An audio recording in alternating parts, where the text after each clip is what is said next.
Et la chance également d'avoir à côté de moi un auguste personnage, un personnage auguste, Jacques Gamblin. Je dis la chance et l'honneur parce que il fait partie de ces acteurs qui touchent un peu à toutes les fictions, cinéma, télé, théâtre aussi. Oui. Bien.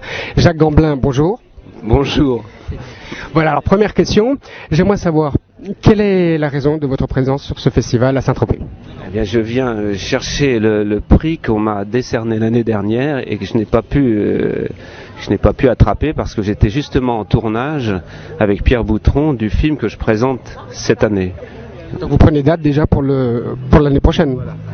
Le film que je présente là avec Pierre Boutron et Florence Pernel, je pense qu'il doit être là aussi, c'est Le Voyageur sans bagages, d'après une pièce d'Anouilh, de Jean Anouilh, avec Micheline Prel, Daniel Lebrun, François-Régis Marchasson. Faut que je raconte l'histoire aussi? Enfin voilà, ouais. Moi je l'ai vu, c'est un grand film, voilà, que j'aime beaucoup, sinon je serais pas là. Je viens pas là pour me bronzer la pilule à Saint-Tropez, je viens ce soir pour présenter le film et je repars demain, donc... La grande et vraie raison, c'est de présenter ce beau film que j'aime.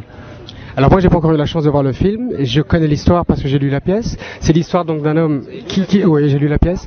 C'est l'histoire d'un homme qu'on essaie de placer dans des familles, dont les familles essaient de toucher des bourses. C'est l'histoire d'un homme qui depuis 15 ans est dans un asile parce qu'il est amnésique au sortir de la guerre, 14, et que les amnésiques à l'époque on les mettait dans des asiles et donc plein de familles réclament ce garçon comme faisant partie de l'une d'entre elles. Et parce qu'il y a du pognon à la clé, il y a des pensions à toucher aussi entre autres, et donc toutes ces familles se battent. Et lui essaie de reconnaître dans toutes ces familles la sienne.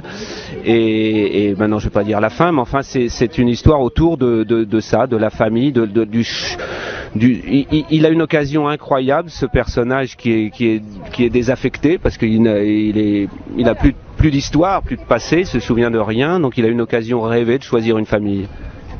Il va s'en servir.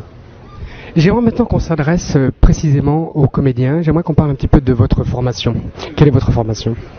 Moi je dis que j'ai une formation sur l'État parce qu'il y en a eu plusieurs, mais enfin au départ c'est le hasard d'une rencontre lors d'un stage de théâtre, alors que je me destinais pas spécialement à être comédien. J'ai rencontré un homme qui était directeur d'une jeune compagnie qui s'est ensuite installée en Bretagne et qui m'a proposé de remplacer le régisseur, le technicien de la compagnie qui s'en allait.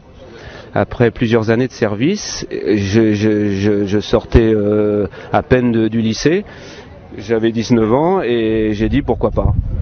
Donc c'est un pur hasard de rencontre, j'étais disponible, j'avais envie de gagner ma vie, j'ai trouvé que c'est dans le théâtre qu'on me proposait de le faire et j'ai accepté. Et après, alors voyant les gens jouer, éclairant les gens, sonorisant ces acteurs, j'ai eu envie d'en faire autant, ça m'a titillé, ça m'a poussé et puis en même temps, donc je me formais dans cette compagnie à devenir comédien, mais tout ça un peu sans le savoir, tout ça sans savoir que ça allait durer, sans savoir ce que j'étais vraiment en train de faire, mais sentant peu à peu que la passion était vivace, mais je l'ai réalisé en fait que 4 ans après avoir commencé.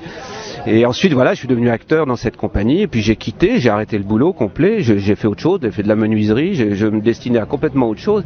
J'avais aimé cette expérience, maintenant bon voilà, et puis je suis retourné après une expérience ailleurs dans un autre domaine.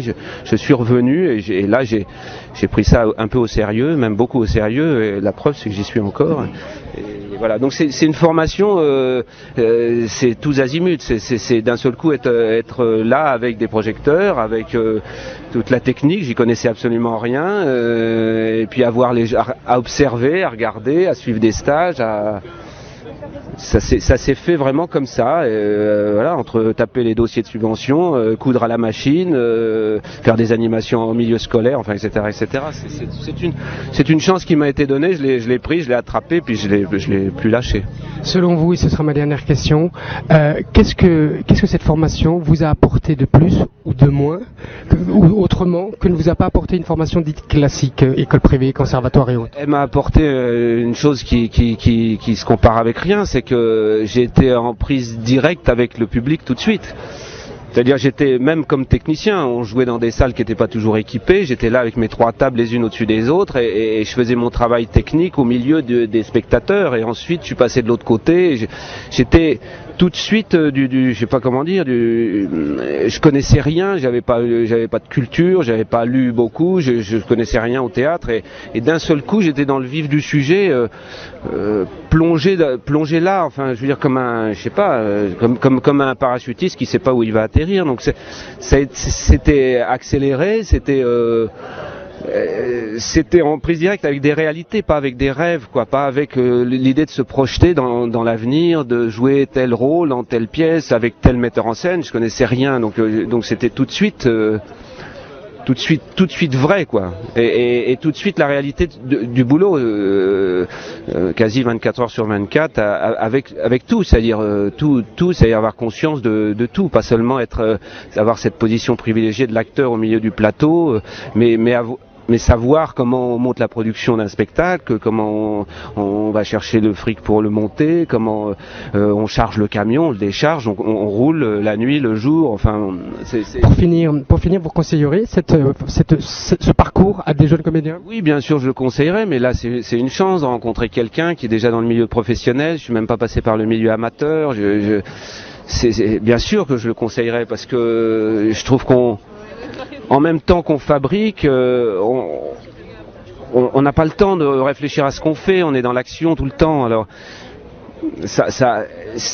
bon, je dis pas que c'est du temps de gagner, parce que le temps de gagner, des fois, on se rend compte que,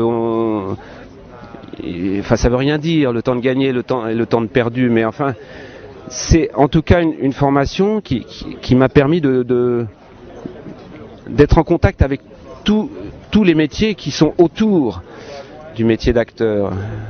Alors ça n'a pas de prix parce que ça reste après. Quand on joue et qu'on a conscience des gens qui travaillent autour, des techniciens, de la lumière, du nom d'un projecteur, je sais pas, c'est très artisanal. C'est une formation d'artisan plus que d'artiste. Voilà, c'est les 2 mains dans la boue, quoi. Ben, ce sera le mot de la fin. Merci beaucoup, Jacques Gamblin. C'est une belle boue, alors ça va. C'était une belle boue. Merci beaucoup, Jacques Gamblin. Merci.